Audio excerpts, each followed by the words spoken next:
Hey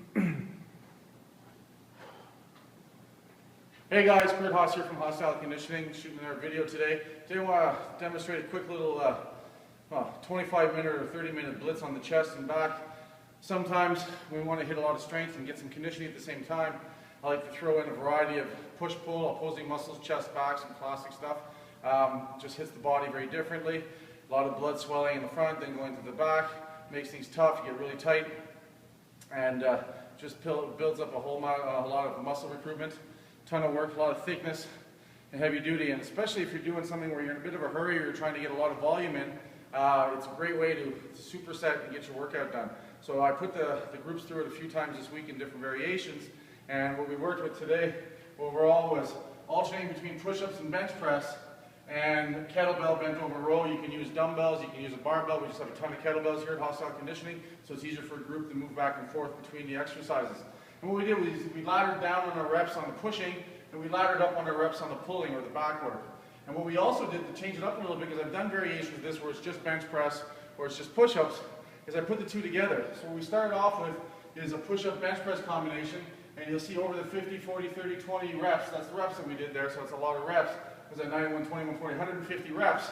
First set was 50 push-ups, full range motion. I don't care if you go wide or close grip, but I want that chest all the way down. Supersetted with 10 bent over row with kettlebells or dumbbells or barbells, up to you. And then immediately 40 bench press. So pick a weight that's challenging to do 15 reps or so with, and pound that out for 40 reps. If you go to failure, you can't get more than 9 reps out, rack it, count to 15, pick it back out, pound out some more reps, rack it. Use a spotter for this. Failure can happen quite easily. And as soon as you've done those 40, you move on right away to 20 bent over rows, again with kettlebells, dumbbells, or barbells. Today we use kettlebells. Right away back to 30 push-ups, hit the floor, full range of motion. Right when you hit this 30 and the 20 zone here, it gets really dirty because the chest is swollen, the shoulders are pumped, and the triceps are jacked. I don't know if you can notice here, but I probably put like half an inch, 3/4 of an inch in the arms, just in the blood pump. 30 push-ups, 30 bent over rows, so we're always staying with the bent over rows.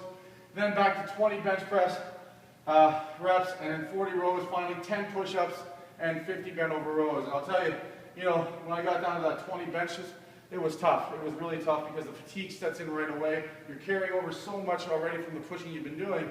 And then when you get to the 10 push-ups, it's just sheer willpower to get them done. And then the 50 bent over rows, I broke it up into sets of 10 and 15 just to get through it.